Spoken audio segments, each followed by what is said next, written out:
There was a card tucked into the back of my sock drawer. I don't know how it got there. Maybe she was planning to hide it somewhere else and got interrupted. Or maybe she panicked. Either way, I wasn't supposed to find it. It was pale blue, unopened, no envelope. A birthday card, clearly, but not for me. The front said, "To my little star, love always, your real daddy." I read it 3 times before I could even blink. I just stood there, frozen, one sock halfway on, my other foot bare, the chill of the hardwood floor climbing up my spine. My birthday was the day before. She'd given me a mug that said, "World's okayest husband." It was supposed to be a joke, I guess. I laughed. I thanked her. We had cheap red wine and leftover Thai food on the couch while she scrolled TikTok, and I pretended not to notice. But this card, this wasn't a joke. It was written in someone else's handwriting. A man's. Slanted cursive. Confident strokes. At the bottom was a name I didn't recognize. Derek. No last name. Just Derek. And the little star part? That was what Clara called our daughter, Junie. Short for Juniper. She was 5. Born after a miscarriage that nearly destroyed us. She was our miracle. My everything. And suddenly, I wasn't sure she was mine at all. I didn't confront Clara that day. I didn't storm out. That's not who I am. I'm not dramatic. I'm not brave. I wish I were. I just stood there, staring at that card, my sock limp in my hand, my heart racing like it was trying to leap out of my chest and run away before the truth hit me. I made a copy of it, hid the original where I found it. I told myself it was nothing. Maybe it was from a game. Maybe it was for a story Clara was writing. She used to dabble in journaling and poetry and sad little fiction pieces before Junie was born. Maybe it was that, but I didn't believe it. That night, I laid next to Clara while she slept, and I looked at our daughter's face in the baby monitor on my phone. She was beautiful, wild, creative, loved dinosaurs and drawing on walls. But there was something about her eyes. Something I'd ignored. Something that didn't match mine or Clara's. The next morning, I called in sick and drove 2 hours to the city to get a private paternity test kit. I was shaking the whole way. I felt like a criminal collecting Junie's toothbrush when Clara was in the shower. I sent the sample off with my own saliva and a fake name on the label. It took 11 days. During that time, I kept smiling. I made pancakes. I read bedtime stories. I acted like everything was fine. But inside, I was unraveling. Something was rotting at the center of my life, and I couldn't stop it. Then the email came. I was at work, alone in the supply room. I opened the attachment. Probability of paternity, 0%. I couldn't breathe. I reread it. I blinked. I whispered, "No, no, no, no," until my throat cracked. That night, I stared at Clara across the dinner table. She was cutting Junie's spaghetti into tiny bites, humming softly, completely unaware that I was already gone inside. Just a body in a chair. I didn't confront her. I didn't sleep. I didn't say goodbye. At 4:17 a.m., I packed a single bag, emptied my small savings, and walked out the back door. I didn't look back. And for 5 years, no one knew where I went. Not my parents. Not Clara. Not my old coworkers. I deleted every trace of myself, became someone else, lived out of state under a new name in a dusty town where no one asked questions. Until 2 weeks ago, when I got a package in the mail. No return address. No name. Just a small box. Inside was a drawing. Crayons. A bright yellow star. And scrawled across the top in jagged, childish handwriting. "I miss you, Daddy." She found me, and everything I ran from was about to catch up. I didn't touch the drawing for a long time. I just sat on the edge of my rented twin bed in that freezing attic room above the print shop, staring at it. The box was small, cheap cardboard, probably something you'd use to ship jewelry. But to me, it felt like a grenade with the pin already pulled. Her handwriting, or at least handwriting that looked like a 5-year-old's. My hands wouldn't stop shaking. I kept rereading the same 3 words. "I miss you, Daddy." Not Ellis. Not Sir. Not stranger. She called me Daddy. And that's when the panic hit me. How the hell did they find me? I didn't leave breadcrumbs. No phone. No credit cards. No social media. My old name was legally changed. I even changed the way I spoke. Softer. Less of the small-town drawl. I went full ghost. 5 years of silence, and I was good at it. I had to be. But someone had pierced through the walls I built. And they knew exactly where to aim. I didn't open the second envelope right away. It was tucked underneath the drawing, taped shut with a strip of duct tape, like someone didn't trust glue. My name, my new name, was scrawled across the front. A name no one in my old life should have known. Inside was a photo of Junie, older now, but still unmistakably her. Her hair longer, a little cullier, cheeks thinner, but those same giant, wondering eyes. And standing beside her, smiling like nothing ever happened, was Clara. And him, the man from the birthday card. Derek, the so-called real dad. He had his arm around Clara. He was holding Junie's hand. The back of the photo was dated last month. So not only had they found me, they were watching me long enough to get current contact info. I couldn't breathe. My entire chest felt like it was wrapped in plastic. I opened the window and sat on the floor, gulping in cold air like a drowning man. Every worst-case scenario started spinning in my head. Did they want money? A confrontation? Or did Junie know about me? Did she ask to find me? Was that what this was? I didn't know what was worse. Clara using our daughter to bait me out of hiding, or the terrifying possibility that Junie remembered a man who walked out on her without a word. I didn't sleep that night. I just sat on the floor, staring at the drawing until sunrise. In the morning, I almost threw the box in the river. I even drove halfway there. But something stopped me. Maybe guilt. Maybe curiosity. Maybe the ghost of who I used to be. I didn't know, but I kept it. And the next day, I got the message. Not a letter. Not a call. A note. Slipped under my door like something out of a movie. 5 words. You owe us the truth. No signature. No explanation. Just those words. And suddenly I realized. They weren't done. I stared at that note for nearly an hour. 5 little words written in shaky black pen. You owe us the truth.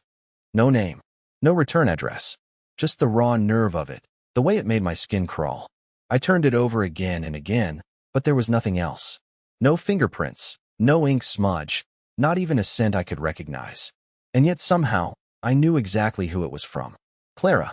She was the only one bold, or cruel, enough to phrase it that way. Not we want to talk. Not Junie misses you. No apology. No olive branch. Just a command. Like I was still hers to command. Like I hadn't vanished 5 years ago for a reason. But that wasn't what haunted me most. It was the us. Who was us? Was it her and Derek? The man who replaced me? The man I didn't even know existed until his name showed up in a card meant for my daughter? Or was it something worse? Was Junie the one who wrote that note? Was she old enough now to understand betrayal? Old enough to send guilt like a dagger straight through my front door? I didn't know. And honestly, I was too much of a coward to find out. The next day, I skipped work. I couldn't be around people. Couldn't pretend to care about invoices and toner cartridges and missing packages at the tiny shipping warehouse where I'd rebuilt my life under the name Nate Jordan. I just drove, nowhere in particular, through the mountains, down through towns with names I couldn't remember 5 minutes after passing the signs. I kept checking my rearview mirror like someone was following me. Like Clara's voice might come screaming through the radio. Like Junie might appear beside me in the passenger seat, asking, "Why did you leave me?" By nightfall, I found myself parked outside a diner 2 towns over. It was one of those places that smelled like burned coffee and ketchup. I sat in a booth, ordered pie I didn't want, and stared at a family across from me. Mom, Dad, and a little girl about Junie's age. She was laughing, smearing chocolate syrup all over her face while the parents exchanged exhausted but loving glances. And that's when it hit me. I'd had that once. Almost. For a few months before it all shattered, that was my dream. Pancakes, car seats, bedtime stories. Not hiding in a borrowed name. Not waking up every day wondering if I'd ever stop hearing Clara's voice in my nightmares. I didn't even realize I was crying until the waitress handed me a napkin and didn't say a word. Just nodded, like she saw men like me all the time. Maybe she did. When I got home, the second note was waiting. This time, it wasn't slipped under the door. It was taped to my mirror. We're coming. That's it. No, please. No, let's talk. No warmth. Just a threat. I backed away so fast I nearly tripped over the nightstand. My heart was hammering in my ears. How had they gotten inside? How long had they been watching me? And more importantly, what did they want now? I thought I'd buried the truth. I thought I'd escaped the lie I was living, the shame of raising someone else's child, of pouring my whole soul into a family that was never really mine. But apparently, Clara wasn't done with me. And the worst part? A small, twisted part of me wanted to know what she'd say. I didn't sleep after the second note. I didn't even sit. I just paced, locked every door twice, and pulled the curtains shut like a paranoid shut-in from a conspiracy film. At one point, I opened the oven and checked behind the fridge. I don't know why. I just felt watched. The air in the apartment didn't feel like mine anymore. By morning, I still hadn't made a decision. But then came the third message. This time it wasn't a note. It was an email. A burner address. No subject line. No greeting. Just one line of text. You owe it to her, if not to us. Tomorrow. Café Louette. 3 p.m.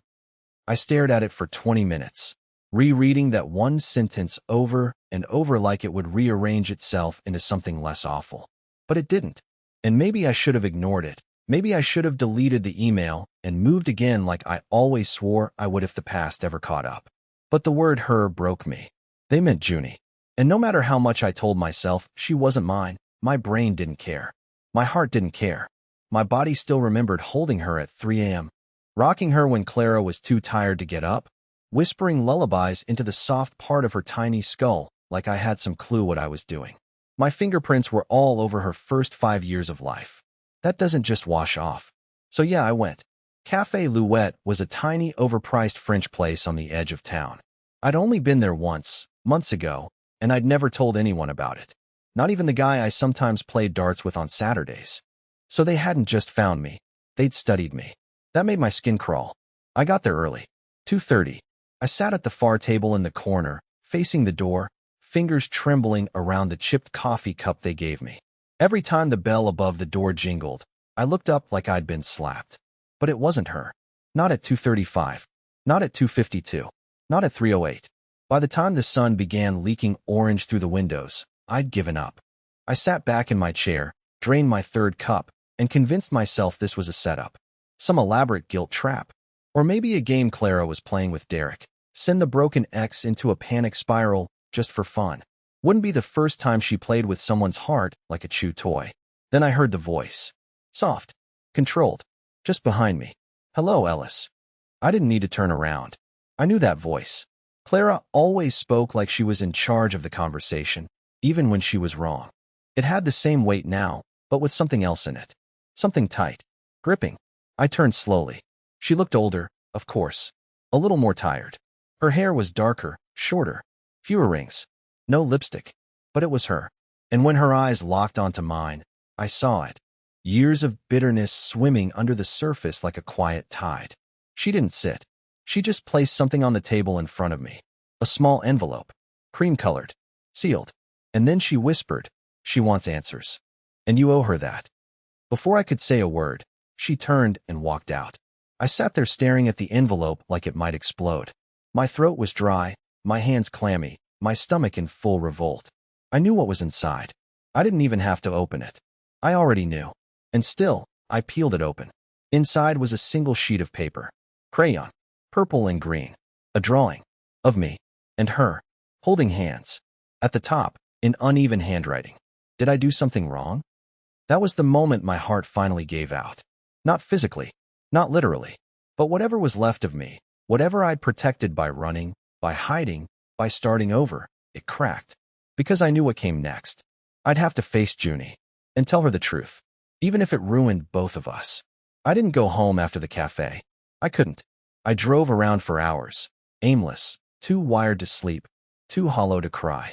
I ended up at a 24-hour laundromat on the edge of town, sitting in my car while some stranger's clothes spun slowly behind the fogged-up glass. The drawing sat on the passenger seat beside me. Her handwriting was clumsy, but there was no mistaking it. Did I do something wrong? God, that question burned. She wasn't supposed to remember me. I left when she was just 5. I thought, no, hoped, that she'd forget. That Clara would fill in the blanks. That Derek would become Dad in all the ways I'd failed to be. I thought my absence would fade into something manageable.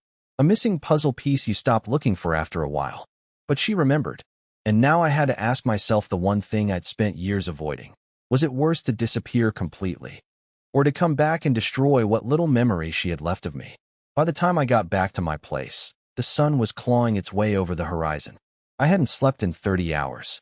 My body was starting to shut down, but my brain was still sprinting. I sat down on the edge of my bed and pulled out the envelope again. I stared at that little crayon drawing like it was some ancient artifact. Then I noticed something. On the back corner, scribbled so faintly, it almost vanished into the page, were two more words in small, careful handwriting. Ask Mom. That stopped me cold. Because Junie had always called Clara Mommy.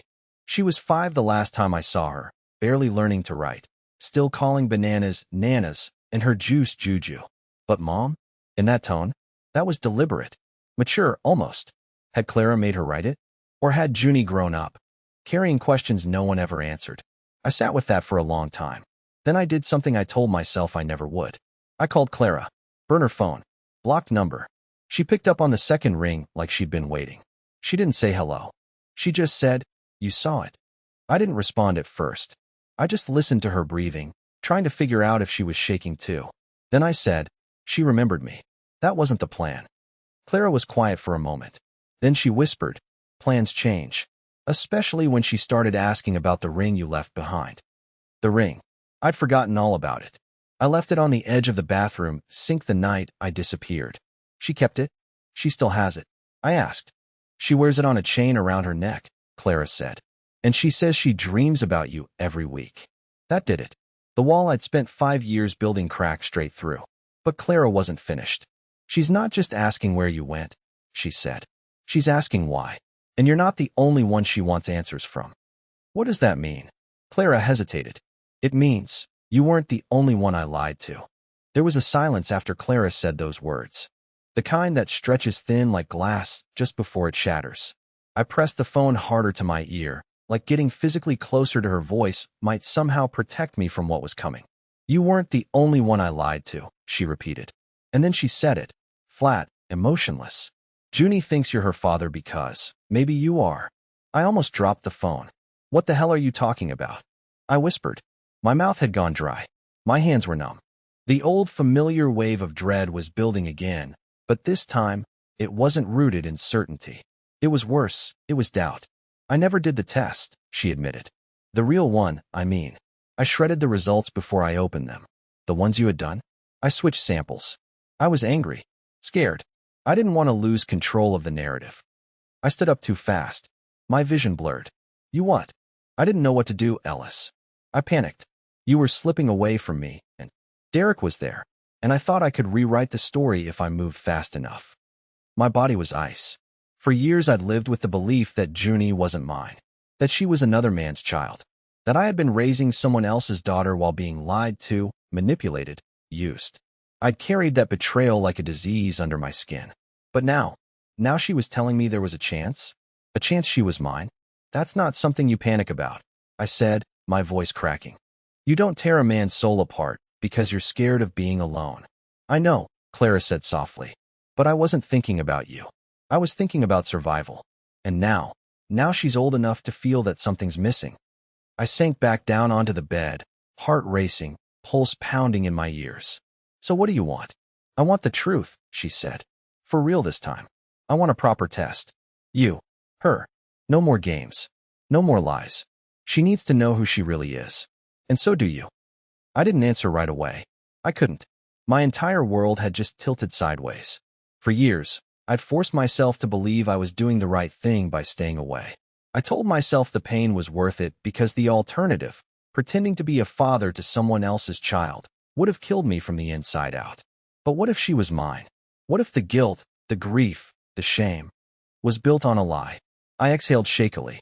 "If she's mine, I can't just disappear again." "You won't have to," Clara replied.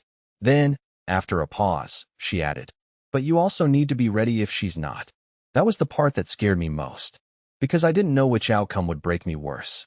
I didn't sleep the night before the test. I lay on my back in that dusty attic room, staring at the cracked ceiling while every possible outcome looped through my head like a broken film reel.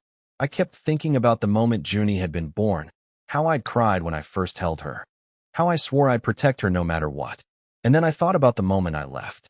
I remembered exactly how the doorknob felt in my hand. Cold. Final. Like pulling the trigger on a life I could never return to. Clara and I met at a private clinic just outside of town. She brought Junie. She'd grown so much. Her hair was darker now, tied in a little braid with purple beads. When she saw me, she stared. She didn't run. Didn't speak. Just stared. Like a kid trying to solve a riddle no one ever explained to her. Clara did the talking.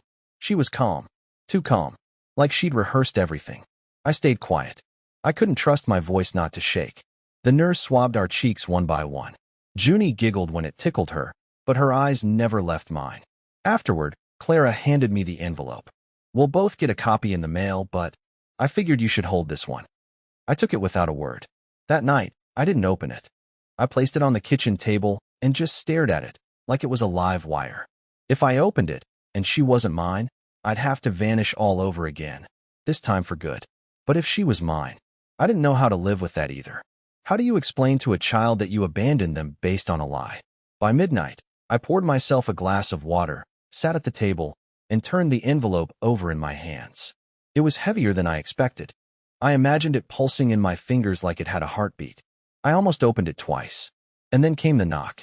It was slow. 3 taps. Measured. I didn't move right away. It was nearly 1 in the morning. No one knocks at that hour unless they're bringing bad news. When I finally opened the door, it wasn't Clara. It wasn't anyone I knew. It was a man in a windbreaker, holding a folder under one arm. "You're Ellis Merrick, correct?" he asked. I froze. No one had said that name in 5 years. "Who are you?" I asked quietly. He didn't answer, just held out the folder. "She doesn't know I'm doing this," he said. "But you need to understand, Clara's version isn't the whole story." And before I could say anything, he turned and walked away. Inside the folder was a printed email chain. Dozens of them. Between Clara and Derek. Dates, times, exchanges, plans. At the very top, one subject line stood out, bold and unmistakable. "If he ever finds out, we lose everything." I didn't sleep. Not after reading those emails. The messages between Clara and Derek were detailed, deliberate, and undeniable. They had orchestrated everything. The lie about the paternity test. The manipulation. Even Derek's slow fade from the picture once he realized Junie might actually be mine. They'd agreed it was better to keep me in the dark, to let me walk away believing I wasn't her father, to avoid the messy custody battle Clara said she couldn't emotionally handle. "He's too fragile," she wrote in one of the messages. "He'll collapse if he knows she's really his. Better to let him disappear." I stared at that line until I couldn't see straight. It was worse than a betrayal. It was theft. They stole 5 years from me. 5 birthdays. 5 bedtime stories. 5 Christmas mornings. All because they believed they were protecting themselves. And the worst part? They were right. I was fragile back then. But I wasn't anymore. At sunrise, I finally opened the envelope. It was quiet. Simple. Clean. Probability of paternity, 99. 997%. She was mine. She had always been mine. That morning, I called Clara. I didn't yell. I didn't threaten. I didn't ask why. I didn't need to. The silence between us said everything. She apologized half-heartedly. Claimed she thought she was doing what was best for Junie. That I seemed happier when I vanished. That she didn't believe I'd ever be strong enough to come back. I told her I wasn't coming back for her. I was coming back for my daughter. The meeting was arranged that same weekend. Neutral ground. A small park halfway between where I lived and their place. Clara didn't come. Just Junie and a quiet woman I assumed was a counselor or mediator. Junie was taller than I remembered, more cautious, eyes older than any 7-year-old should be. She held a tiny stuffed bear and didn't let go of it the entire time. I knelt beside her. "Hi, Junie." She didn't speak right away. I smiled through the knot in my throat. "Do you remember me?" She nodded slowly. "Do you remember what you used to call me?" Her lip trembled. "Daddy." I swallowed hard. "That's still true, Junie. It never stopped being true." She stepped forward. Not a run. Not a dramatic leap. Just one tiny step. Then she reached out and touched my hand. "Can we start over?" And just like that, everything I'd lost began to come back. We sat on the bench for an hour. She showed me her drawings. Told me about her favorite dinosaur. I listened like it was gospel. And when she leaned her head against my shoulder and whispered, "I missed you every night," I felt something I thought was gone forever. Hope. Clara didn't stop us. She didn't interfere. Whether it was guilt or decency, I'll never know. But the weeks that followed brought small miracles. Phone calls, letters, video chats. Then weekends. Then school pickups. Then trust. It wasn't easy, but it was real. And for the first time in years, I wasn't running from the truth. I was running toward it.